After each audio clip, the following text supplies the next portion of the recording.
Okay, welcome back to the Investigative Journal on this February 23rd, 2015 day on our calendar. I'm your host, Greg Anthony, and you're listening to FirstAmendmentRadio.com. And you can catch my show every evening, 6 p.m. to 7 p.m. That's on First Amendment Radio. You can also catch a lot of reruns there, as well as on Liberty Radio Live, as well as on several short FM or AM stations across the South, and shortwave. So the show's getting around. But how we try to get this message across, since we don't get corporate sponsorship, some of the big corporations don't want the secrets that we tell here known, because it might upset the apple cart. So anyway, we do it by spreading the word, word of mouth, and believe it or not, we got a pretty good listenership. And today I wanted to mention that one of the ugliest and most hateful conspiracy theories in the world centers around the claim that Jewish people control the world.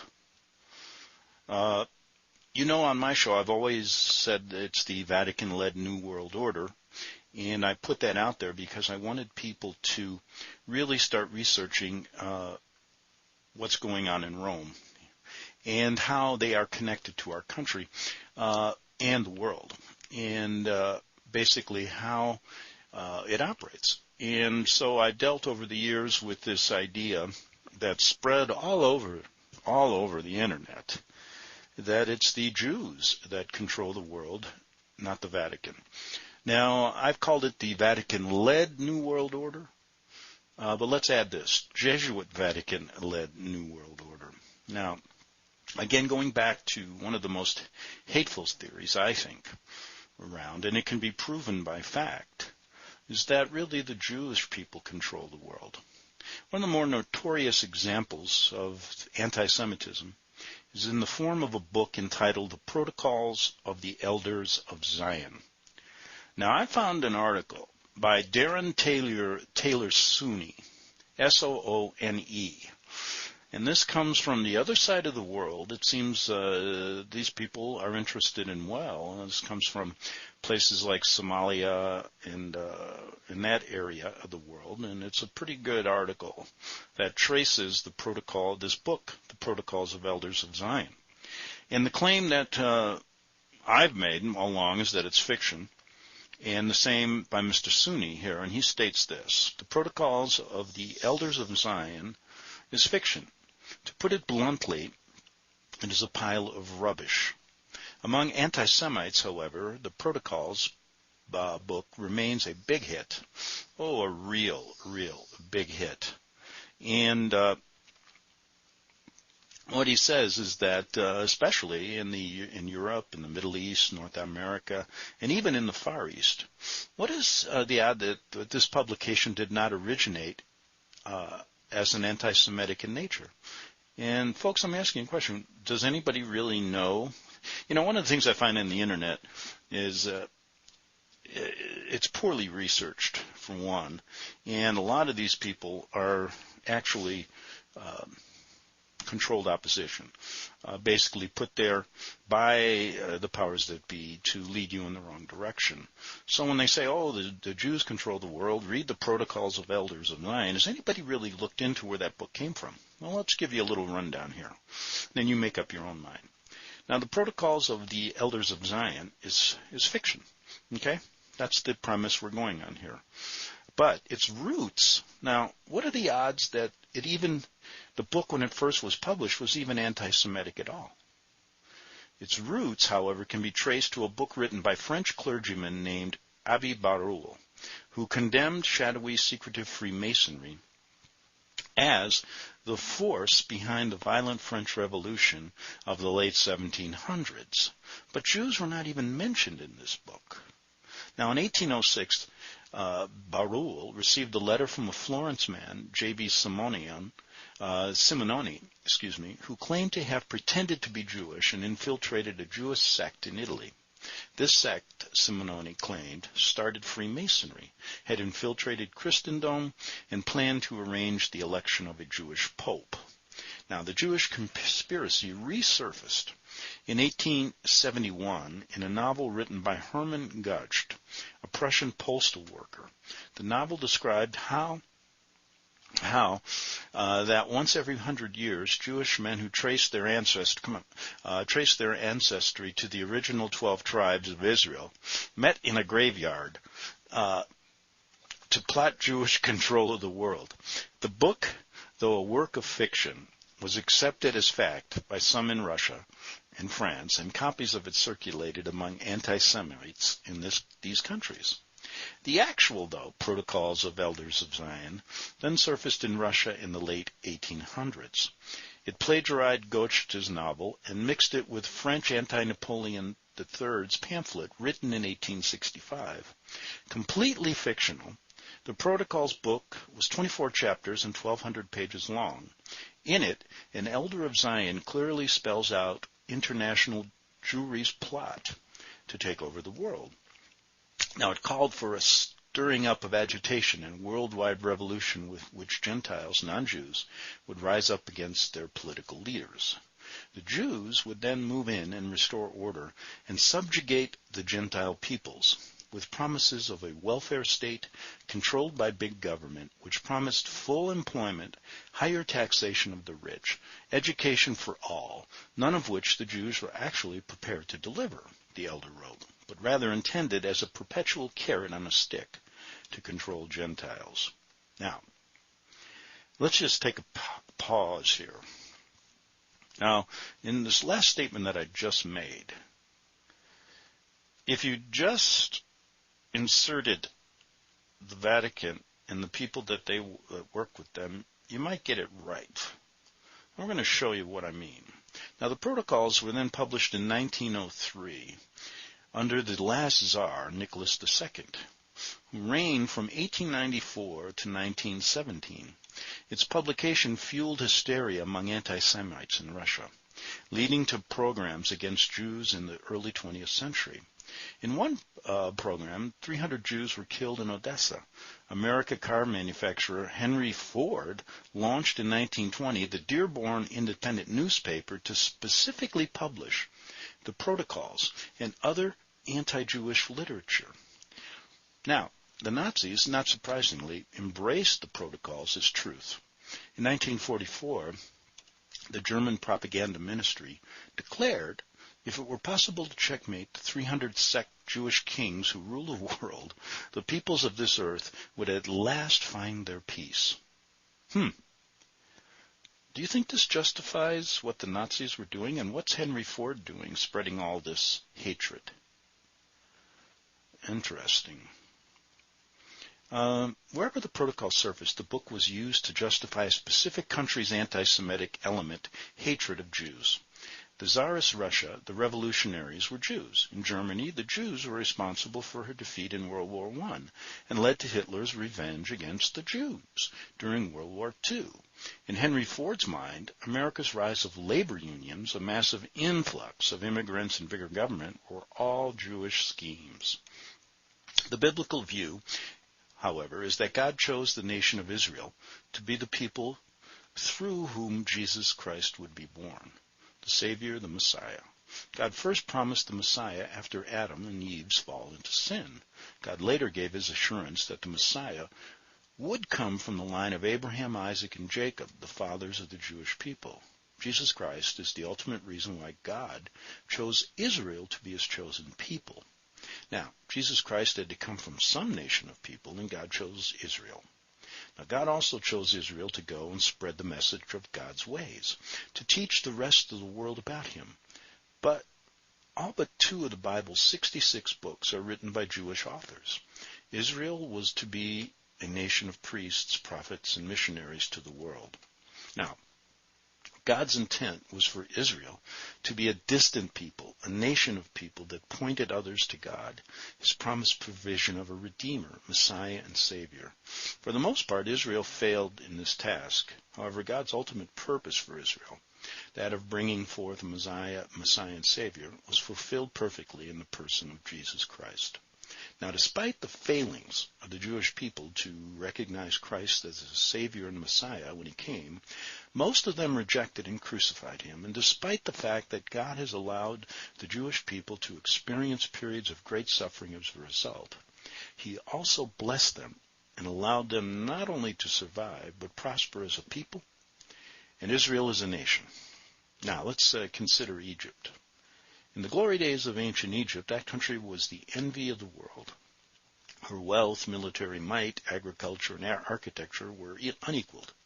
Now, Egypt is, despite having signed a peace treaty with the modern revived state of Israel, still an anti-Israel nation and still a backward nation, relying on tourists and their money to come and view the ruins of their ancient past. Jews suffered under the Babylonian Empire, Alexander the Great, and Rome. Every one of these empires crumbled. Approximately 6 million Jews died in Hitler's Holocaust. By 1945, Germany was in ruins, occupied by foreign armies, and for decades was a divided country, one half of it living under Soviet tyranny. Now, Britain treated its Jews well under Queen Victoria in the late 1800s. Under her rule, Britain grew continually in power. What went wrong, though? During World War I, British naval guns were running short of gunpowder. Winston Churchill, then the First Lord of the Admiralties, sought the help of a brilliant Jewish scientist, James Wiseman. Wiseman produced 30,000 tons of synthetic acetone to enable the British to manufacture cordite gunpowder. All Wiseman asked for in return for his services was a homeland for his people. Now, despite assurances of a homeland for the Jews in Palestine in 1970, the 17th Balfour Declaration, the British, upon taking control of Palestine from the Turks, partitioned the land to favor Palestine's Arab population. In the late 30s, as Hitler's war against Jews began to escalate, Jews pleaded for permission to enter Palestine. The British ignored their pleas. The Jews finally got their homeland in May 1948, long after the 1970 Balfour Declaration, and after horrible suffering at the hands of the Nazis. So that's just a little background. Now, let's look back at how the conspirators affected publication of forged protocols, Elders of Zion. Now, for the purpose of attempting to create a breach between the Tsarist regime and the Royal Dutch Company, there was affected the publication in Russian, a widespread distribution under the name of Captain Linus, a notorious forged document labeled Protocols of Zion. The document was a falsified translation from the German teachings of Jesuit Adam Weishaupt, written by him as instructions for the trusted members of his communist organization, the Order of the Illuminati. So basically what happens here is researchers are saying that the protocols were falsely assigned to the Jews to create hatred in almost every country that they were in. And isn't that really what happens? And anti-Semitism grows today.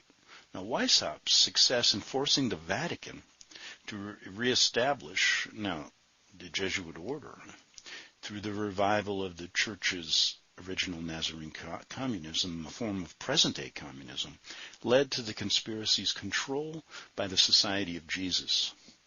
So what we're saying here is that the Vatican was instrumental in allowing this hatred for the Jews to continue and to flourish. Now, this undoubtedly is the significance of the admonition to the Jesuit order by Pope Paul VI at the time of their assembly in May 1965. So we got this going on. Now the situation explains to elect, now back in 65, who'd they elect? Their new Jesuit general, Father Pedro Urrupi.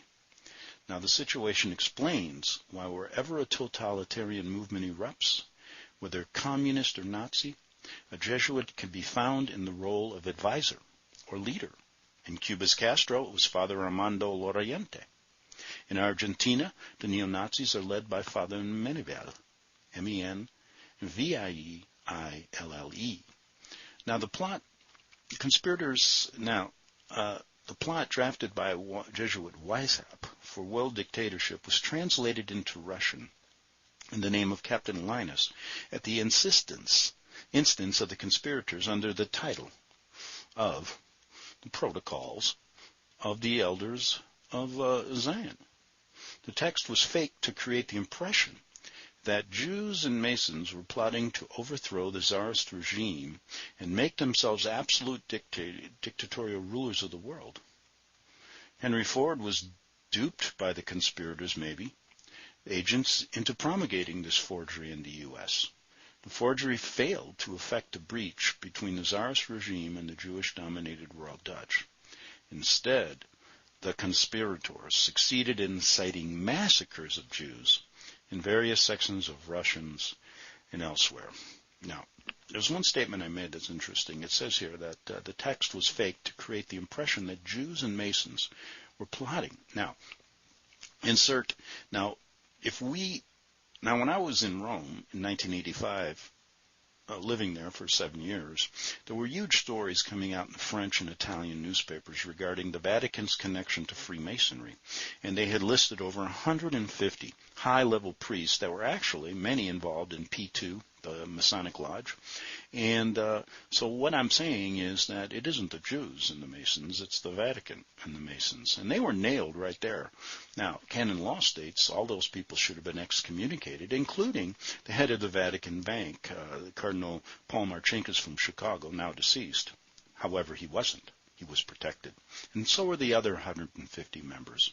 So there is a strong connection between the Vatican and the Masons, even though outwardly they denounced them. Now, what about this?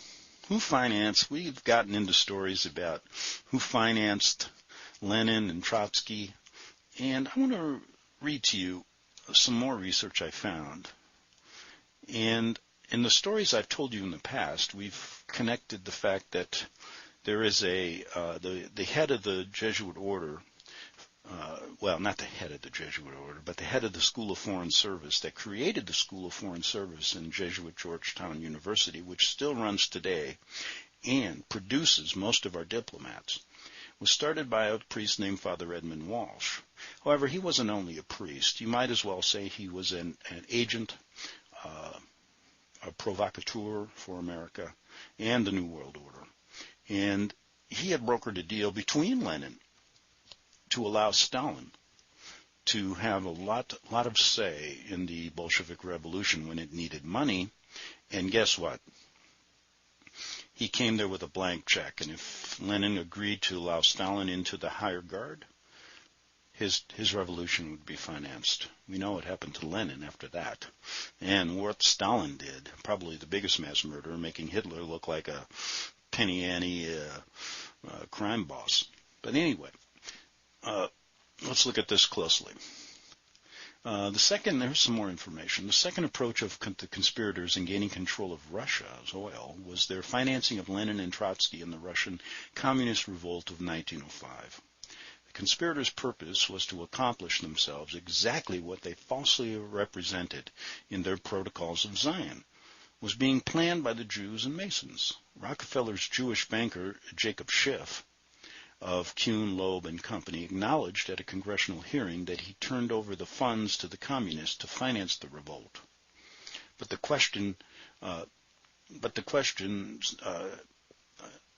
questioners carefully avoided asking Schiff who had furnished the funds and for what reason.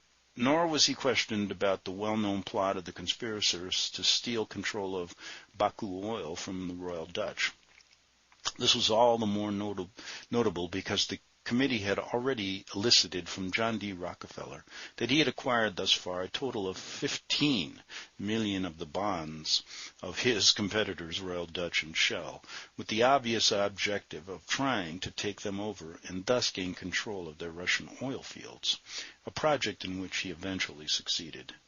With the usual slimy craftiness and ruthlessness, the conspirators, Vatican-controlled, I might add, had undertaken to reinforce their false propaganda in the Protocols of Zion, that the Jews were conspiring to overthrow the Tsarist regime and take over control of Russia and the world by using the prominent but curiously Naive or venal Jacob Schiff as their agent. So what are these Jews that work for the Vatican called? I call them Papal Court Jews, as has other researchers in the past. It might be seriously questioned whether venality did not play a larger role than naivete in the service that he rendered his Rockefeller masters. Now, we all know that Rockefeller is we know who Rockefeller is. Let's leave it at that. Now, a factor in the failure of both phases of the conspiracy was a close kinship between the crown heads of Russia and England. Another factor that counted heavily was the Jewish blood strain that runs in the British royal family and nobility, and indirectly in that of Russia, much of which had originally been Jewish by conversion. Very interesting.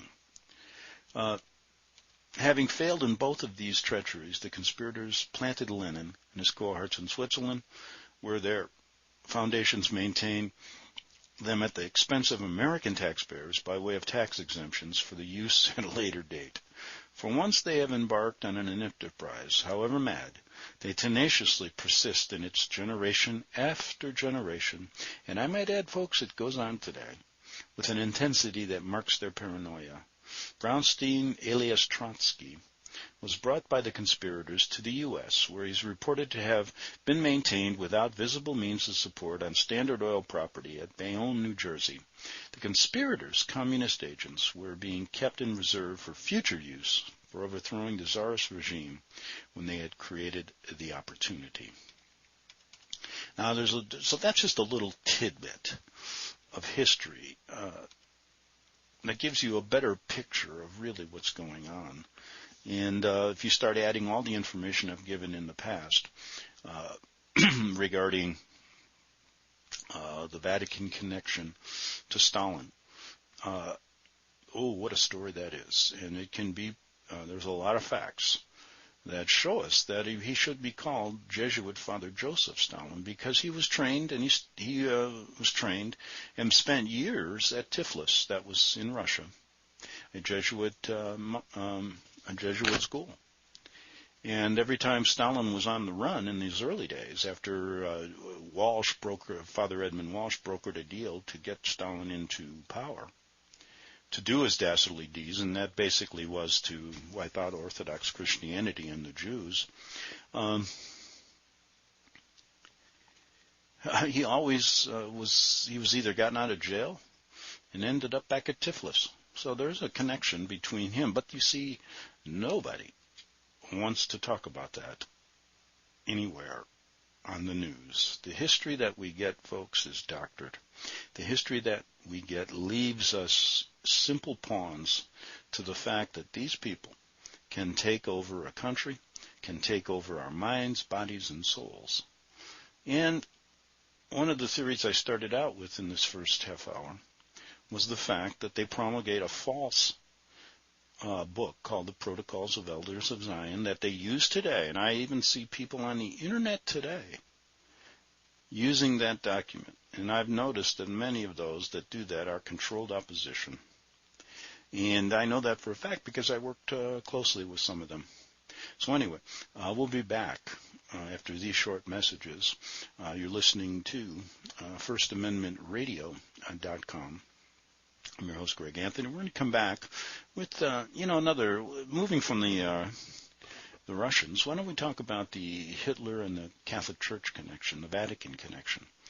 And I've talked about that many times, but I've got some more information that we'd like to discuss. And hopefully you'll come back and listen to the second half hour of the Investigative Journal here on FirstAmendmentRadio.com, and we'll be back in 3 minutes. Visit crosstheborder.org, CROSS, crosstheborder.org, to get your print, EPUB, or PDF version of the book, The Rapture Will Be Canceled. That's crosstheborder.org. I know you all want answers, and believe me, so do I, and I'll do my best to get them. Despite Nicolas Cage's promise to do his best to get left behind rapture answers for us, don't hold your breath. Not everyone believes Left Behind is true prophecy. Some may even regard as conspiratorial the mainstream re-release of the Left Behind movie with actor Nicolas Cage portraying the main character as an attempt to further reinforce in the minds of all this perception of false prophecy in order to condition the masses for the play about to begin. If you want true Bible prophecy answers, get the book, The Rapture Will Be Canceled.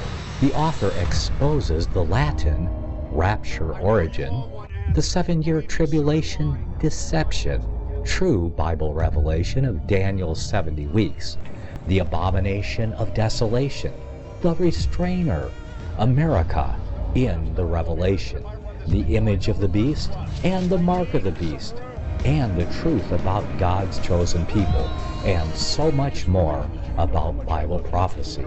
This book will shatter the Left Behind paradigm of future events. Get the book, The Rapture Will Be Canceled.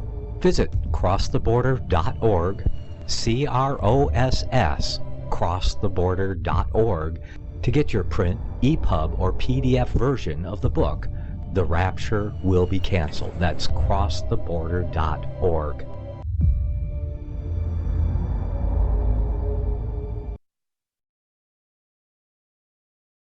Okay, we're back on the Investigative Journal for the second half hour on this February 10th, 2015 day on our calendar. Let's look at where these obelisks are sitting and a little bit of their history. We already talked a little bit about Washington, and I'll get back to that. But in London, the Egyptian obelisk is erected alongside the Thames on Victoria Embankment. A less glorious sight than Parliament Square, which some worthies had suggested, but which had been ruled out because of the damage which the obelisk's 186 tons might do to underground gas and sewer pipes. For this massive expenditure, Erasmus Wilson received a knighthood. Now, various items were encased in the obelisk's new pedestal: a box of hairpins, a portrait of Queen Victoria, a shilling razor, a chapter 3, verse 16 of the Gospel of St. John in 215 languages. And it said, "For God so loved the world that he gave his only begotten Son, who whatsoever believeth in him should not perish but everlasting life." And this was buried out of sight. Posterity might find the inscriptions on the surface of the obelisk more eloquent. They spoke of the sun god Ra, of Horus, and of Osiris, another of God's sons, which gave believers everlasting life. And when I say God, it's with a lower G, right? Now, what about this obelisk in New York? We always go to Washington when we've talked about how it's exactly the size and width of what an Egyptian obelisk should be. The obelisk arrived in New York in July of 1880. A site was finally agreed in Central Park near the Metropolitan Museum, and a ceremony to fit the occasion was arranged for 9 October. This was a brazenly Masonic affair. 9,000 Freemasons marched with bands through the streets to Greywacke Knoll, where Jesse Anthony and the Grand Master of the New York Masons laid the 7-ton cornerstone.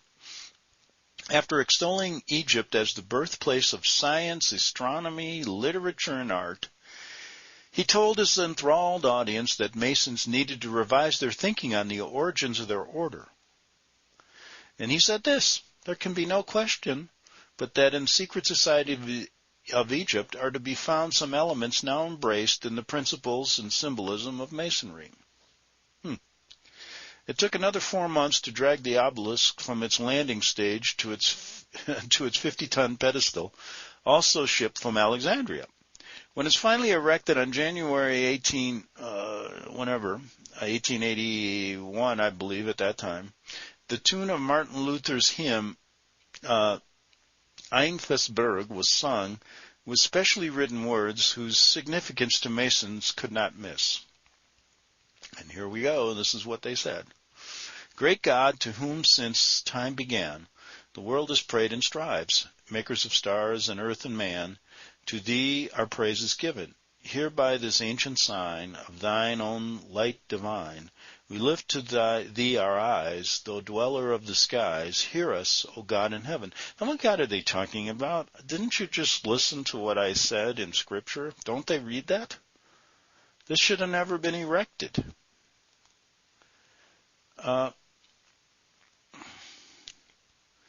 Now, for some, this was not enough, and this original obelisk was not enough, and since 1848, an obelisk has been going up in Washington, D.C., to honor America's founding president, they say, George Washington.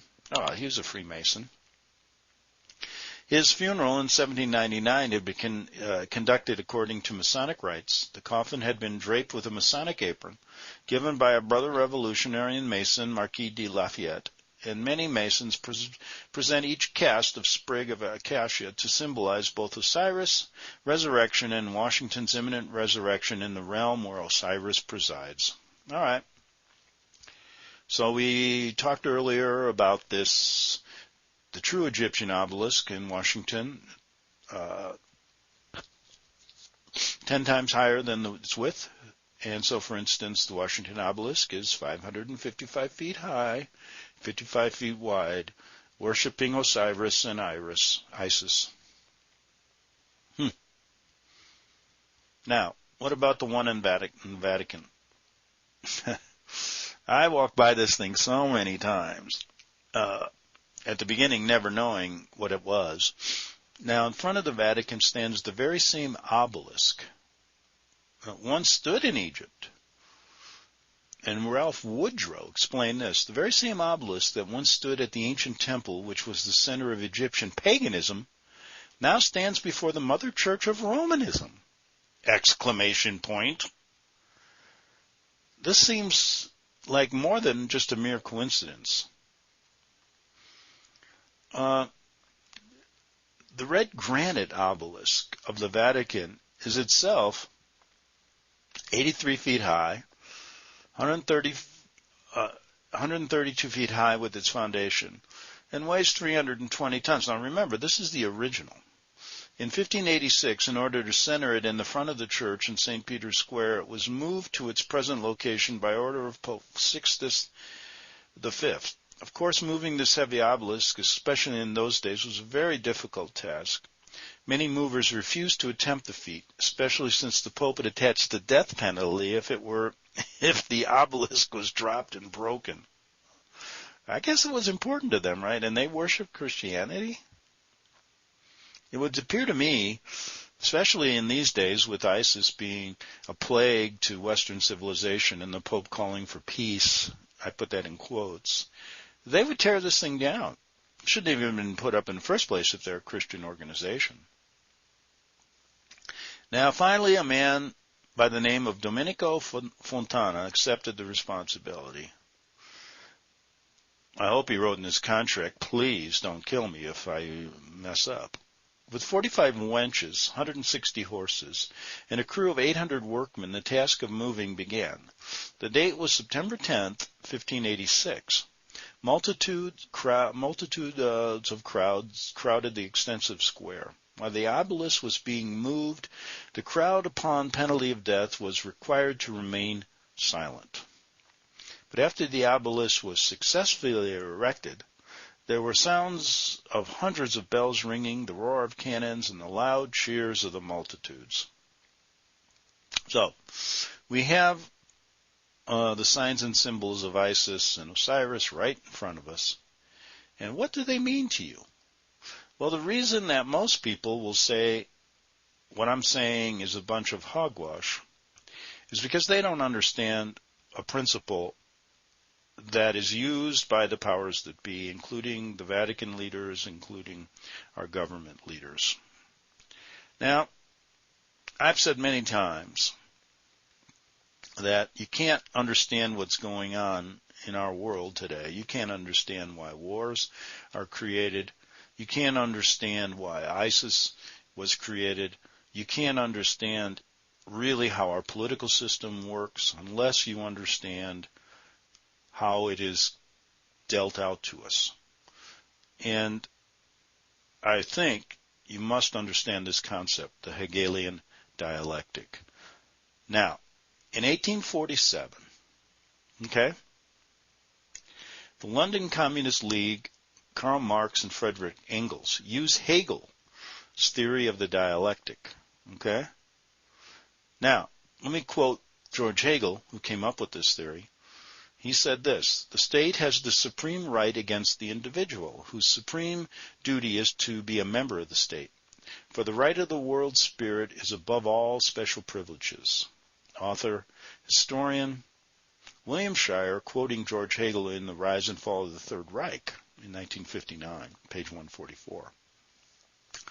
So, now in the 21st century, the Hegelian Marxist thinking affects our entire social and political structure. The Hegelian dialectic is the framework for guiding our thoughts and actions into conflicts that lead us to a predetermined solution. If we do not understand how this dialectic shapes our perceptions of the world, then we do not know how we are helping to implement the vision. When we remain locked into dialectical thinking, we cannot see out of the box.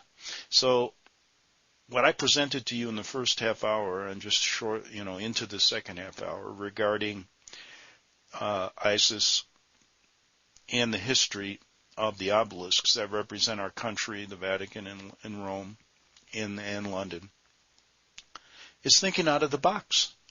They don't want you to do that. Now, Hegel's dialectic is a tool which manipulates us into frenzied circular pattern of thought and action. Every time we fight or defend against an ideology, we are playing a necessary role in Marx and Engels' grand design to advance humanity into a dictatorship of the proletariat. Now, the synthetic Hegelian solution to all these conflicts can't be introduced unless we take a side that will advance the agenda. The Marxist global agenda, which I believe is part of what our country is all about today, is moving along at very quick speed these days.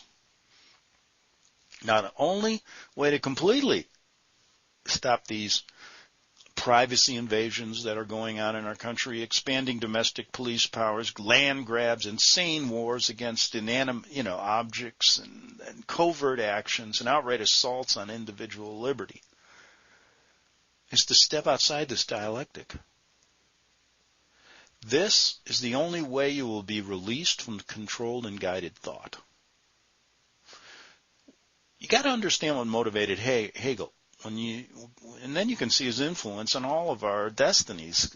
Hegelian conflicts steer every political arena on the planet, from the United Nations to the major American political parties, all the way down to local school boards and community councils. Dialogues and consensus building are primary tools of the dialectic. And terror, intimidation, as are going on today with ISIS, are also acceptable formats for obtaining the goal. The ultimate agenda is world government, one world religion. And once we get what's really going on, we can cut the strings and move our lives in an original direction outside the confines of this dialectical madness. Now focus on Hegel and Engels' ultimate agenda and avoid getting caught up in their theories of social evolution. Gives us the opportunity to think and act our way towards freedom, justice, and liberty for everyone, which is a God-given right and not their God. Now, like I said, this dialectic is active in every political issue that encourages you to take a side. Become a Republican, become a Democrat, become an environmentalist, become an anti-environmentalist. We can see it in environmentalists instigating these conflicts against private property owners, in the Democrats against Republicans, in the Greens against the Libertarians, in communists against socialists, and neocons against traditional conservatives, in community activists against individuals, in pro-choice versus pro-life, in Christians against Muslims, isolationists versus interventionalists, in peace activists versus war hawks.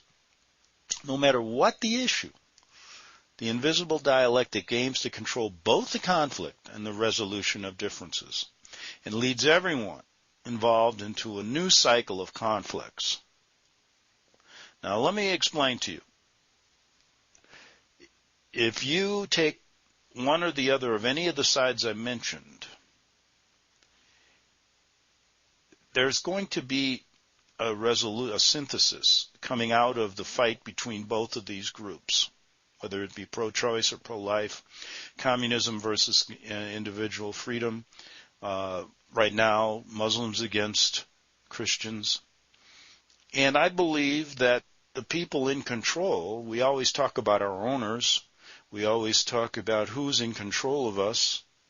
It's these people in control that control both sides, that allow us to play these games so they can get a synthesis to lead us into further conflict.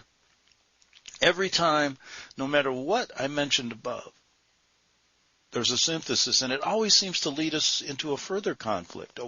And as you look at wars, if you look at what's going on today, it always seems to get worse. And where is it leading? To what I said earlier. It's leading to an agenda, of global agenda, of one world government, one world order. Now, let's look at some of the definitions that you can pull of the Hegelian dialectic. You can pull it from Webster's dictionary, the Wikipedia, and it's good to think about it because I don't think there's many people that really understand this. And if we did begin to understand this, we'd understand how an organization above us all can create conflict now between ISIS and the West to lead us into future chaos, which will lead us, what? Into losing our civil rights, into fear, aimed at controlling us and moving us closer to what their really agenda really is, and that's control. It's easier to control one world than it is to control 20 different countries in a world who think on their own. That couldn't be. It's the same reason the Vatican uses this principle when it sets out to destroy Christianity. And they use themselves as the name of Christianity. It's an incredible story. But you got to understand this. So what is it? Dialectic, the Hegelian process in the Webster's dictionary of change, in which a concept or its realization passes over into and it is preserved and fulfilled by its opposite. Development through the stages of thesis, antithesis, and synthesis, in accordance with the laws of dialectical materialism. Any systematic reasoning, exposition, or argument that juxtaposes opposed and contradictory ideas and usually seeks to resolve their conflict. So basically, it's a dialectical tension or opposition between two interacting forces or elements that leads to a synthesis. Now, when you, for example, become a Republican or you become a Democrat, you're going to spend your whole life arguing. And there's powers that be above that understand this and want you to fight against these principles, because through that they're going to create what? A synthesis that they control both the Democrat and the Republican Party. And that's why there's really no difference if you have a Republican or Democratic president. So what do you do? Now, what if you become pro-war, anti-war? Aren't you doing the same thing? So what do you do? I think if you recognize this, you wouldn't be so concerned about getting into the fray, getting into the argument. Environmentalist, anti-environmentalist. Same thing. Now, in Wikipedia, it's interesting how they explain this.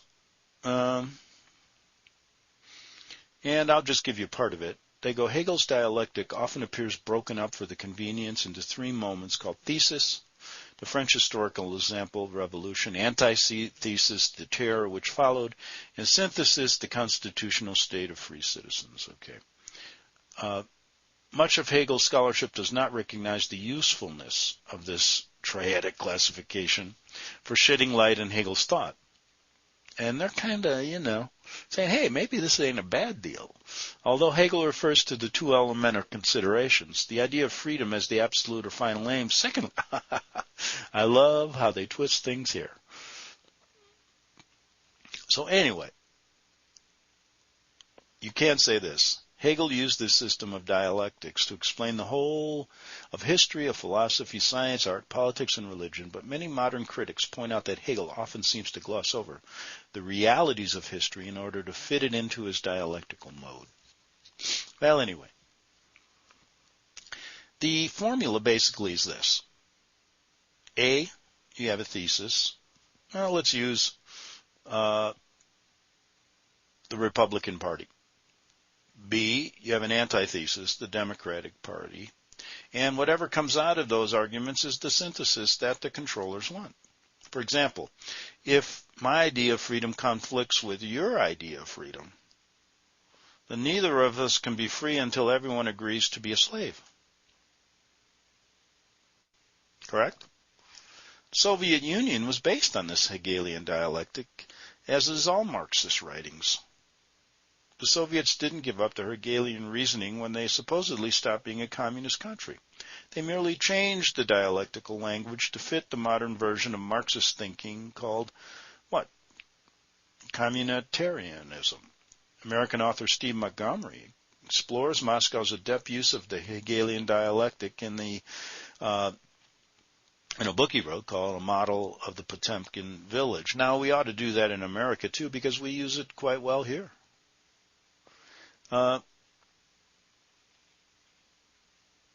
Hegel's theory is basically that mankind is merely a series of constant philosophical conflicts.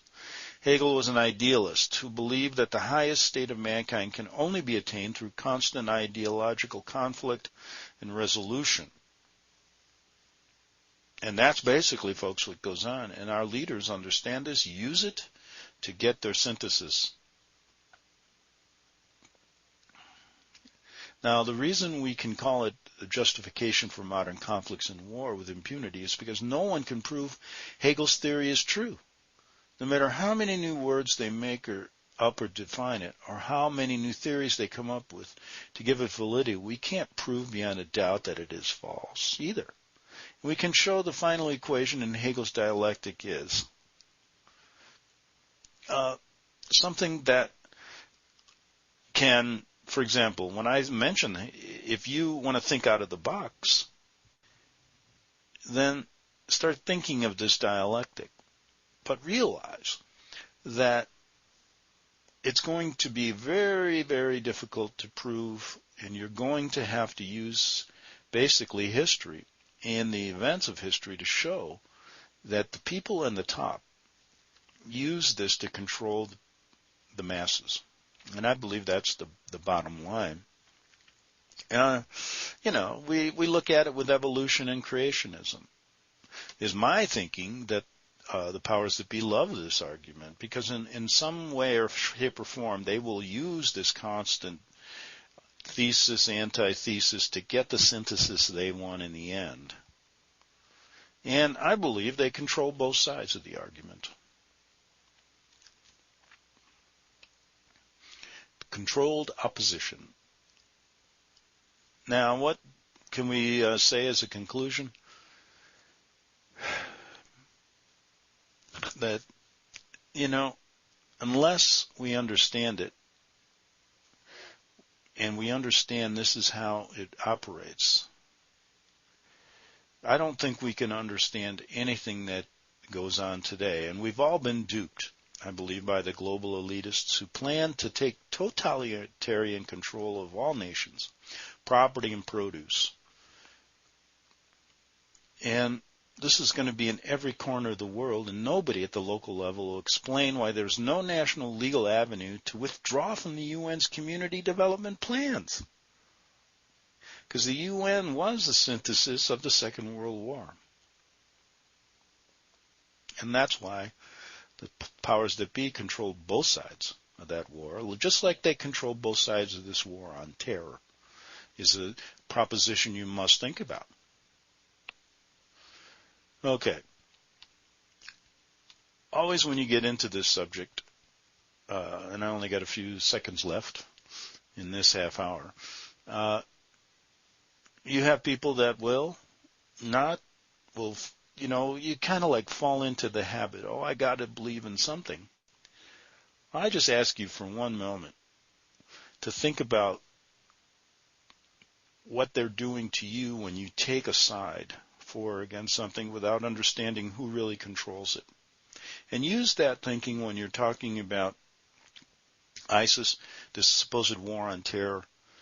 Use it when you start thinking about the obelisks and who really does control it. Okay, we'll be back tomorrow on the Investigative Journal. Good night. You're listening to FirstAmendmentRadio.com worldwide. Freedom is never free. We need your support today at FirstAmendmentRadio.com.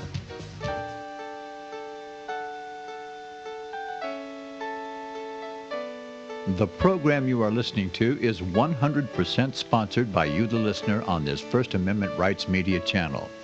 You will notice that there are few commercials on this radio network. There's a good reason for that. Corporate advertising dollars come with strings that limit program content. So without your help, these programs cannot continue on internet or our several affiliates. If you benefit by the educational law programs, we ask you to give. If you are admonished or nurtured by the Bible and ministry programs, we ask you to give. If some voice a cause that you are passionate about, we ask you to give. If you believe in any of these, we ask you to support them as you would a missionary on a continual basis, as if giving a tithe for missionary radio. These programs are not commercially viable and must be supported by those faithful to the cause of truth. Look for the button to sponsor your favorite programs at our listen and schedule pages on the internet. Then, when you subscribe, we will send you the last quarterly MP3 CD of that program immediately, and continue to do so with each new quarter. We will also give you unlimited archive access to all of our programs. We're asking you to give much less than a tithe, so that you may also send support directly to a particular program host, cause, and anywhere else the Spirit may lead you. Do all to the glory of our God and Creator, for His holy nation, the only kingdom that will last forever. Thank you for listening.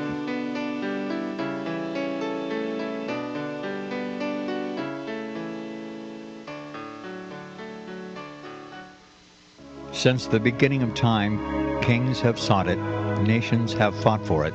It has been traded, it has been borrowed, it has been purchased, it has been stolen. There's a reason for it.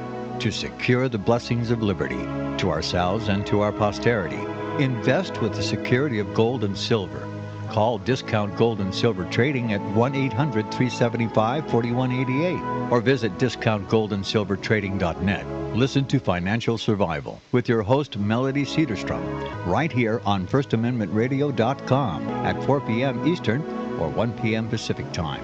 Visit DiscountGoldandSilverTrading.net or call Discount Gold and Silver Trading at 1-800-375-4188. Toll free, 1-800-375-4188.